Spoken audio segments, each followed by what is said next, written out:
All right, guys, welcome back to another episode of the Off the Ropes podcast. If you're new here, hit that like button, hit subscribe, comment down below. If you're listening to us on Spotify, make sure you follow us there. Now, boys, we're high off the event, Tribal Warfare 2. That was pretty fun. I mean, look, was it easy? What do you reckon? Was wrestling easy? Oh, honestly, no. It's hard. It's hard. It's tough, bro. When you watch on TV, you say, bro, anyone could do that. But when you're actually in the ring, like the little details you need to get right, it's like there's no room for error. One little mistake can injure yourself, ruin the whole the actual match happening. It's just it's tough, man. It is tough. Like the next day I woke up, my back was sore. Yeah. And think about it. On the day you get body slammed, it doesn't even hurt. But it's the next day they said, be careful, you may be a bit sore the next day. And my back was gone. Look, I'm not going to lie. I know I've been talking a lot of shit online saying it's easy and whatnot.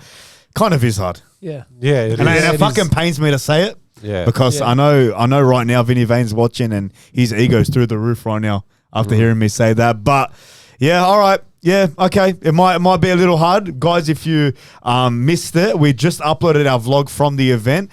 Big thanks again to Pacifica Wrestling Federation for allowing us to get in the ring and train. It was a great event they put on, none of the less. You know, it was, bro, the matches were like spectacular, man. Yeah. The athletes they got, the superstars they got, the wrestlers they got, every single one of them really performed to their absolute best. I mean, even that co-main event we put on our story. Mate, Jamie and AC Brownie. AC Brownie, yeah. That was a good matchup. He copied it. Great matches on that card. Yeah. They got another event happening in November, PWF World Cup. Yeah, that should be a fun one. Honestly, like it was I actually love that show, everything about it, the build up to it. It was actually a mad experience, and you know, hopefully we get involved with more of their events. But one thing about that event, man, the Made Pussies theme song. Oh yeah. Mate. Oh, bro, look, Vinny Vane, Ethan Hughes, bro. I'm still dirty. It's not over. It's never over. That's what it's called. The Made Pussies. Made Pussies. Just make sure you fix your theme song because it's probably one of the worst I've heard. Mate, I went home and I threw up. Like you had Vinny Vane needed help from his boys to win. Yeah. Ethan Hughes needed his points to win. Yeah. The only one that lost was what's his name? Scotty. Is that his name? Scotty? No. Mitch. That's it. Yeah. He's the only one that lost.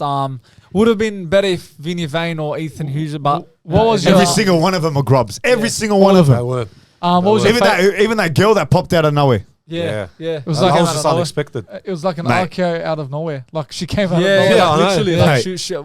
Mate. That just I'm so dirty at that faction. I'm just so dirty at them. Oh man, especially when they won dirty, mate. That just set me over. It's the legacy on Timu. That's basically. What was your favorite thing when in that wrestling ring? What was your favorite training? Favorite training? Of course, what was your training? I think it was the training because like you were the best at the ropes.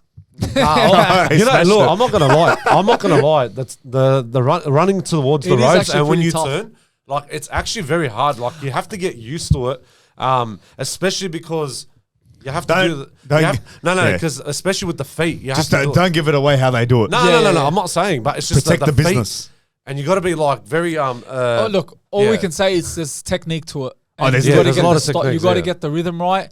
But yeah. Majority of us did quite well on it. Got the rhythm of it. My favorite one, even though it was like before they're saying, "Oh, we're gonna do this," I was a bit worried. It was the body slam. Sorry, the body slam. I love that. It got weird because as there's a specific position you got to land. When you're upside down, it's actually hard to get into that position until after a few attempts you'd finally know what to do. But what an event, that whole training. No, not gonna lie, I shat my jocks when they demonstrated it. I'm the same as well. I felt like I was in the roller coaster. Would you say we're the next Shield? Maybe Bloodline, I'd say. Maybe Bloodline. I reckon Evolution. Evolution. Well, wasn't there 4 members in there? Or 4 members, that's right. Was it 4 members? No, it's called the next Zakirs. But I would actually, bro. Honestly, I know I said it was a bit hard. kind of made me want to get in the ring. I'm not gonna lie. Yeah, it did again. Bro, I actually want to step in and actually give it a go. Not to be like something, whatever. Yeah, but I just want to master running the ropes, bro. And like you look at what the actual wrestlers, of course, they're wrestlers, of course, but I'm saying WWE, they jump from high heights and like we felt pain after that. Imagine what they're feeling the day after a big big moment in the wrestling, like jumping off a cage and because it's tough, man. Because it's all about timing. Like when they do their move, it's all about timing. Like it has to be on spot. Yeah, and they can't mess up because, like how you mentioned before, one little mistake it can cause a life-threatening injury, like on your neck or your back, your shoulders. It doesn't matter what it is. I had so much respect for wrestlers, and now I even have that more respect. Same here. Like we got a bit worried to do a body slam given to us. Yeah, but imagine the way they're landing as well. Imagine the likes of Logan Paul jumping off the top rope to the table, like all these things. Like I just don't know how they do it. Make sure you go watch the vlog. It's out now. Let's move on to WWE news. Well, not news. Monday Night Raw happened. It is kind of news. It is. No, whatever. Naomi, she's now announced that she's pregnant. Is Bashara the husband? Are you? Yeah, are you? No, are you the baby daddy? Sugar daddy. All I can say, I'll bet, bro. I'll bet. No, look, again, I love how when she was revealing it, she was still a heel. Yeah. She told Adam Pearce to proceed with caution and get out. Yeah. And then she started abusing him as well. Yeah, I'm not going to relinquish the title to you. Yeah. So he left down, then she dropped the title. So she it's vacated, a shame because she did relinquish a belt. 2017. Yeah, a few years ago. And again, I guess. Well, this one's kind of on her. Yeah, unless it was an accident. But again, I feel she'll be happy to do it because it's a good thing happening to her. She's having her own child. Yeah. Not like it's an injury and it's out of her hands, but yeah, it's congratulations to Jimmy and Naomi. But where does that leave now the women's division? Who takes that world title? Very good question. So now Clash in Paris is on the weekend. So they're having what's her name? Stephanie Vaquer.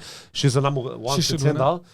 I think she'll be the favourite to win the world title. I think she's going to hold it for a long Jade time. Cargill, you never know. Jade's with Tiffany, but is she? Yeah, Jade and Tiffany. Yeah. Well, again, if they can get Jade somehow with that title, because Naomi will come back.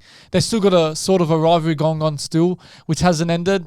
But I doubt it. I think she'll still be going for Tiffany's belt. Yeah. But the question, I honestly don't. I don't know who. I don't think. And there's Bianca Belair as well. She's returning as well. Yeah, maybe she'll get it. Maybe she'll get it. So look, I'll say Stephanie Vaquer number one. I think maybe Bianca Belair. Yeah.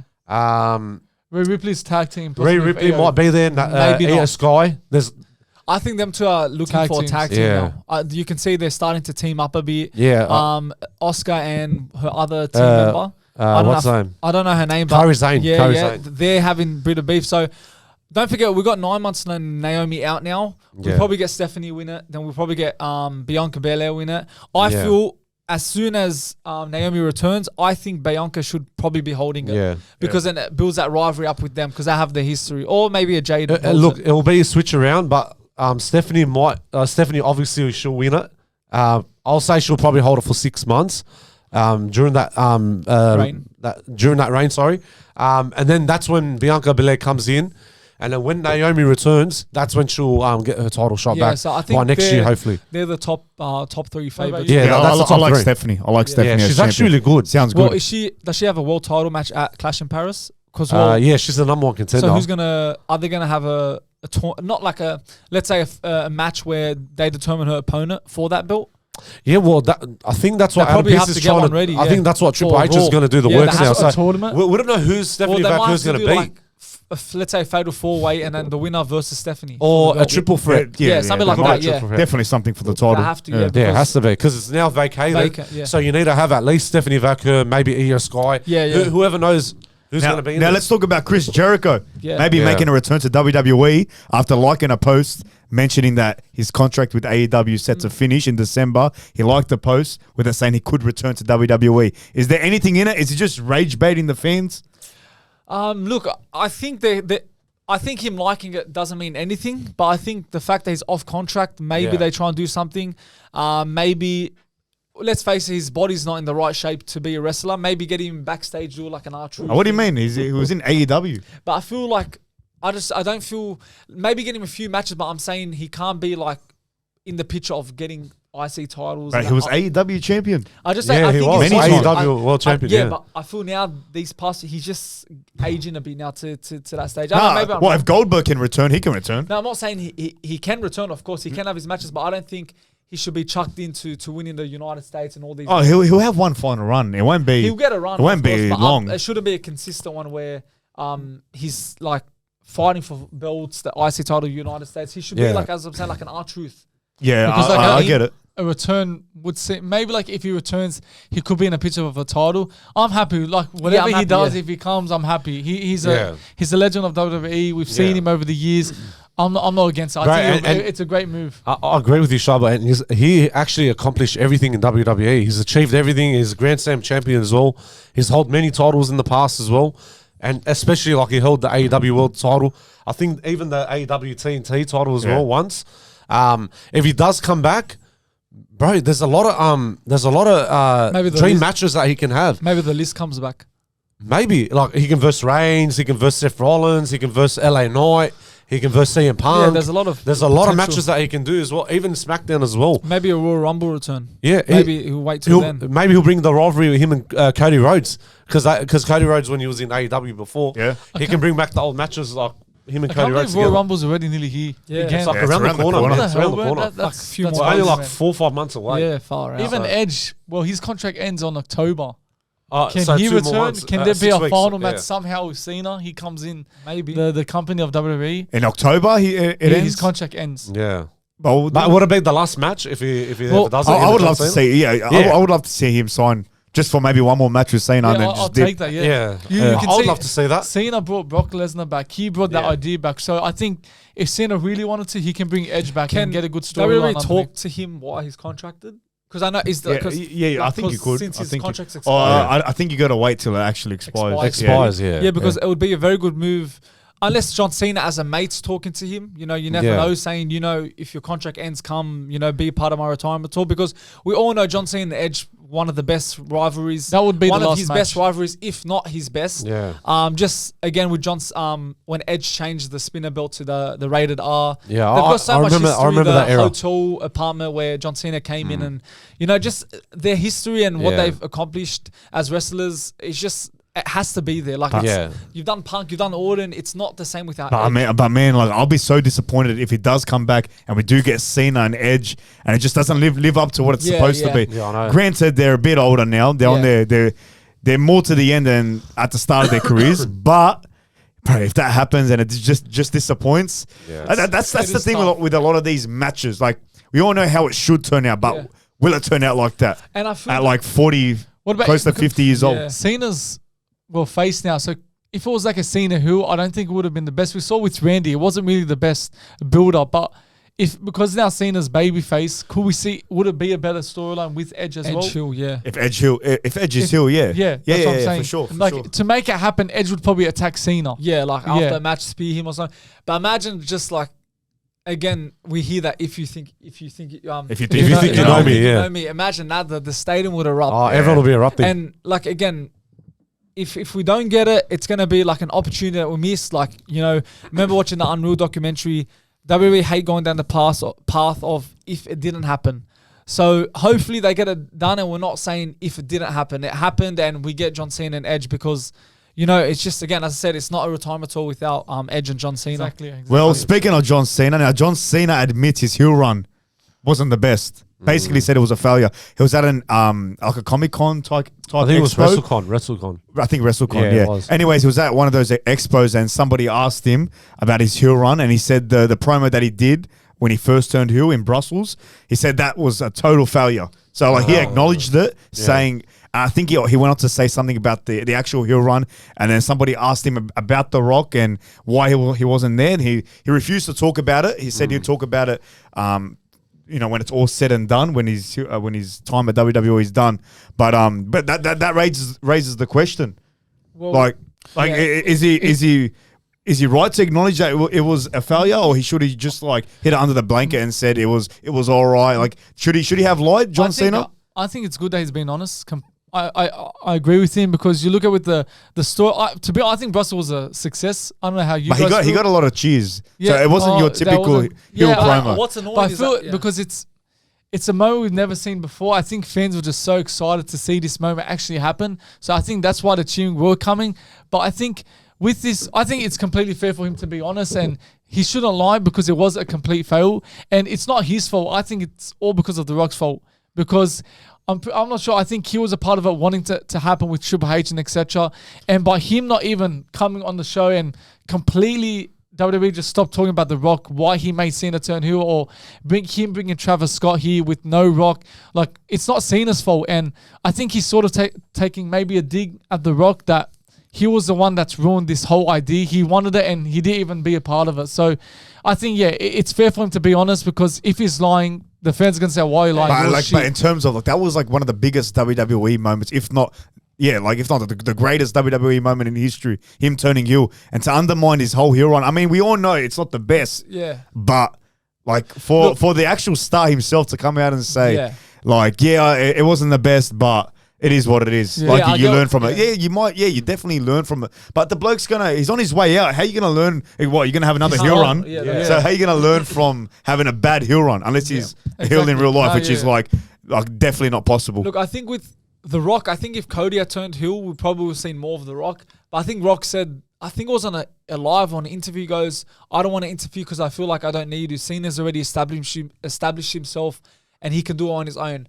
We all know that's probably a cover-up. You know, Rock we know Rock at times he just doesn't show up. But yeah, to Cena to come out and say that it's a failure, as a professional, maybe he should not have said it because it puts all the work you did with Triple H and all that, you know, again, all to bed, like, what a waste.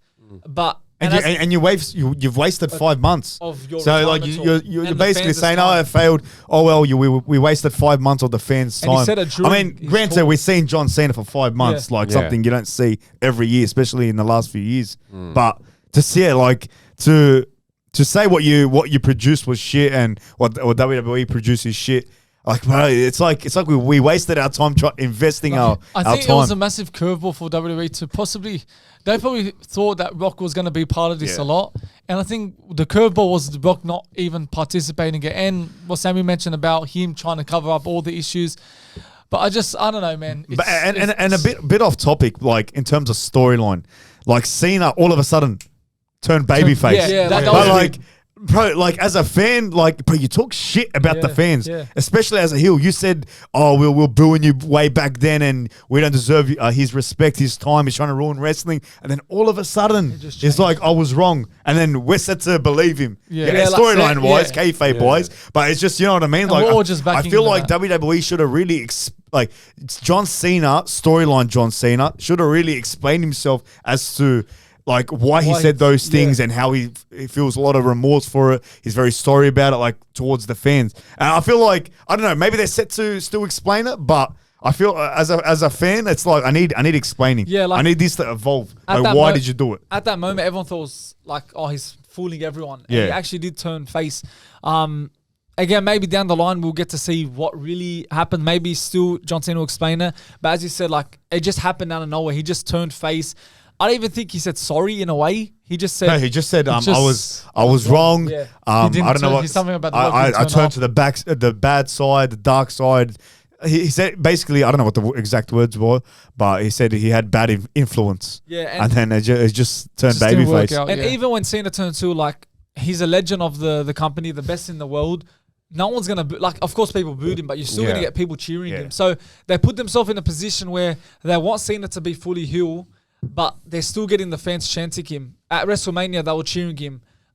Against Cody Rhodes, SummerSlam, all these things against Randy Orton, he was just constantly getting cheered. So you just think and wonder, maybe the sound of Cena turning heel would have been great, but at the end of the day, I feel at that time, you should have done it earlier in his career. Again, so it's not the right time to do it. Is it hard to turn against Cena? Especially in his last in his last year. Like, that's why yes, we all wanted him to turn heel, but was it actually the right move to put it? That's what I'm saying. Like, it's just so hard to go against him, even though he's talking crap and that. We could have hated him. We're just cheering him on. You want to enjoy this moment, not booing your childhood hero. So and even like Randy Orton, if he turns heel, I'm pretty sure he'll turn heel very soon. And we'll enjoy it. I feel like we'd hate him. It's not his last run. And he's got years to go. And Randy has been heel. Yeah. Yeah, you could be right, but I feel like there'll still be cheers for Randy. Yeah, they would always because he's a legend. If you look at these days, heels aren't heels.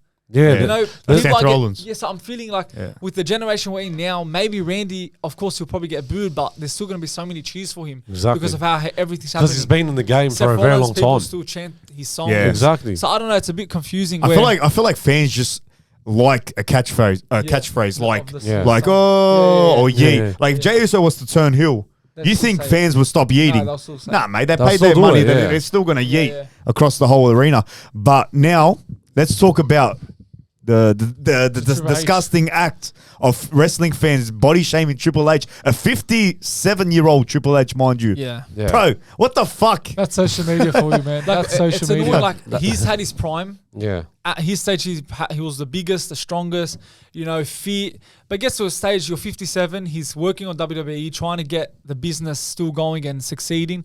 With a heart condition, mind you. He's got a pacer in his bloody chest. Nearly died as well. Nearly died, bro. Yeah. Like the guy had a near-death experience, and then these fans are saying, like, give it to him, like he's fat. Bro, No, these are the same fans that are on the couch with fucking man boobs like me. Yeah. You know what I mean, bro? That's These are the same fans who will fucking be eating whatever, watching WWE Raw with a fucking fizzy drink in their hand. Bro, like, that's what I love wrestling fans, but I hate them at the same time. Yeah. Like, so if maybe like a gym rat was to say that, even then it's wrong. Yeah. Like, bro, like you should understand the guy's almost 60 years old with a heart condition, millionaire. The guy who just wants to enjoy life right now, owns WWE basically, and they want to give shit. Bro, that just shows you, bro. Anyone would just hate just for the sake of hating. At those stages in life, people just have different priorities, have different hobbies. Maybe he just doesn't want to. Like, he probably is training, but just he doesn't really care about it anymore. And bro, like he is still in the gym, but still it's never gonna leave him. But Exactly. that just shows you, bro. Like wrestling fans are just too caught up in the past, bro. They're just because we see Triple H as the big muscular bro. Like,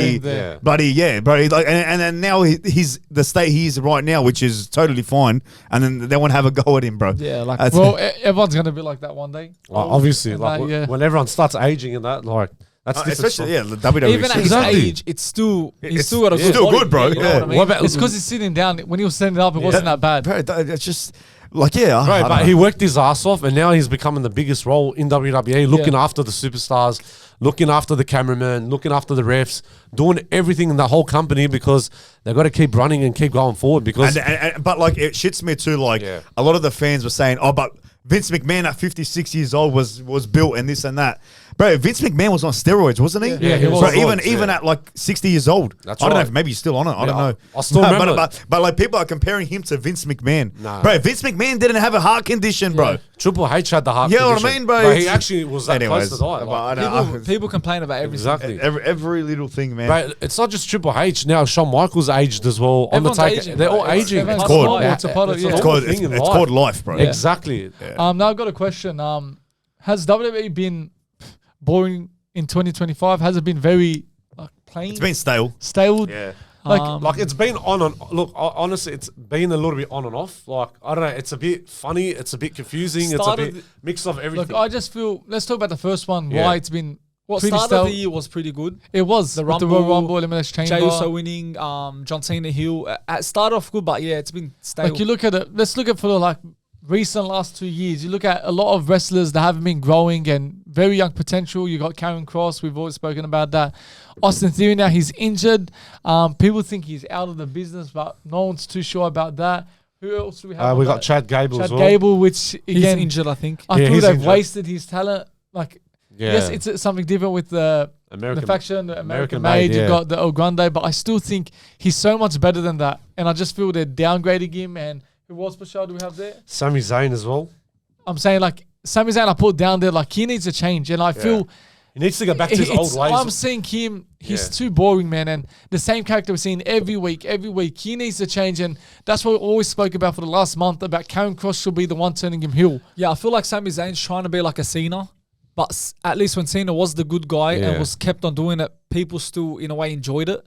But Sami Zayn, I feel it's getting to a point where he just can't be anymore. Even Jey Uso, isn't the yeet getting too much now? Yeah, it is Like, getting I a bit love, overdone. I love Jey, and he's been so good. But I think now it's coming too much, and I'm sick of it as well. But what you mentioned about Sami Zayn, I think he needs to go back to heel. I always loved him about heel because how he always knows how he's the smartest with ideas, like especially when back in you remember 2019 when he was with like Shinsuke and Cesaro, Yeah. how he knows, like he's a strategist, like he knows everything, like, and he's always like very bad and like he's mean and all that stuff. Look where he goes.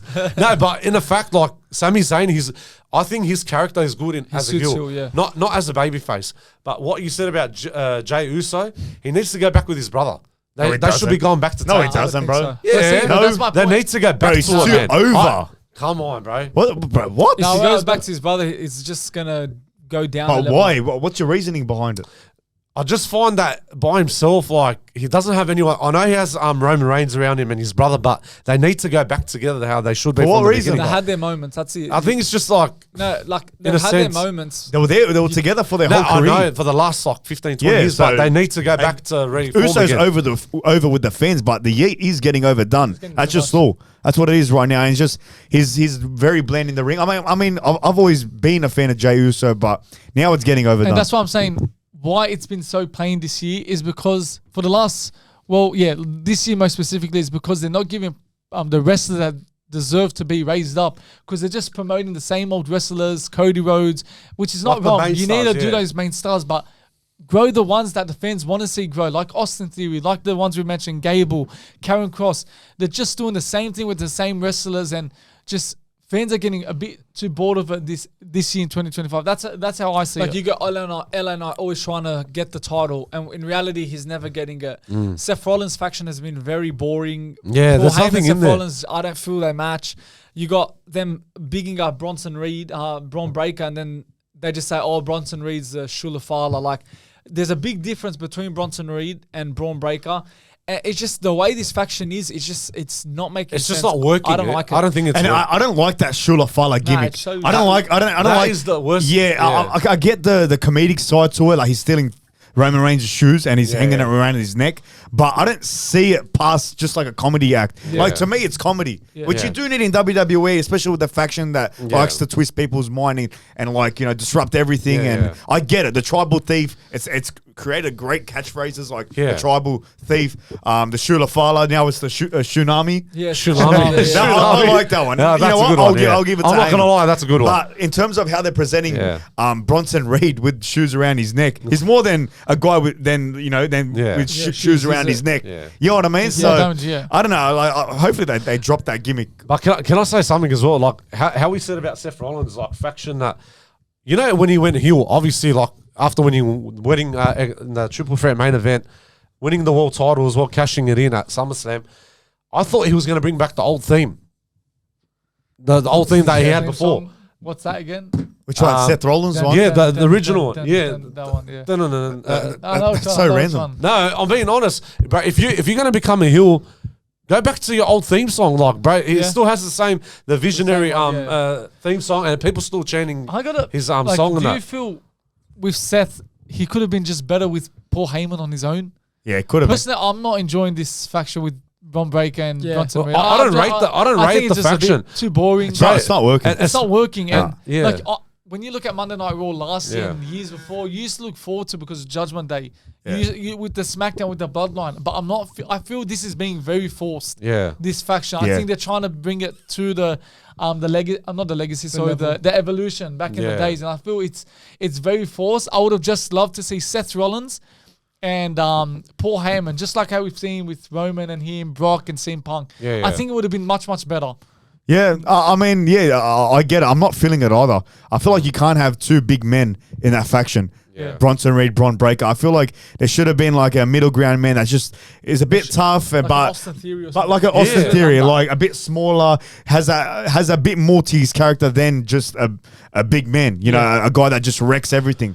But I feel like it's not working, bro. It's not working. I feel like it would have been better with Heyman and Seth Rollins. I agree. But I guess this is the direction they've gone. Even with Braun Breaker, like I know he's going to go babyface very soon, but bro, everyone's still like chanting him as well with his barking, woof woof. And personally, I feel like Braun Breaker didn't need Seth Rollins. Maybe didn't. Paul Heyman. I wouldn't mind Paul Heyman. I wouldn't have mind a Braun Breaker Paul Heyman duo.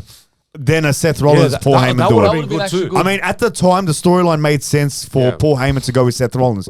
Main event of WrestleMania, had a bit of history. He got in his ears saying, what has Roman Reigns done for you? CM Punk, they didn't come to save you. It worked at the time. But in terms, bro, just think about it. Braun Breaker standing next to Paul Heyman. Yeah. Bro, that's how you elevate a star. Yeah. And again, you know, Bronson Reed and Braun Breaker being part of the Vision faction, you know, it does benefit these two new stars. They soak up all the knowledge they can get from Seth Rollins as well as Paul Heyman. But I feel like storyline wise and just creating a big star wise, Braun Breaker, Paul Heyman needed to happen. Yeah, that should Makes happen. sense. And that brings you back like the old memories when Brock Lesnar, when he walked in, when he was young. And there you go. Yeah, he's back like in a 2002, he's like a I Brock remember that. Lesnar type. Yeah. Beautiful, That beautifully was on put. Monday Night Raw 2002. I remember that when I was 8 years old. Bro, that's when Brock Lesnar stepped in, and that's when Paul Heyman stepped in, and that actually fit in together. They clicked in, and they've been long time best friends. And that's what Braun Breaker needs. Like, I think he should be with Paul Heyman. I understand with Seth Rollins, obviously it works, but Braun Breaker, man, he's the future, bro. He's young, he's fit.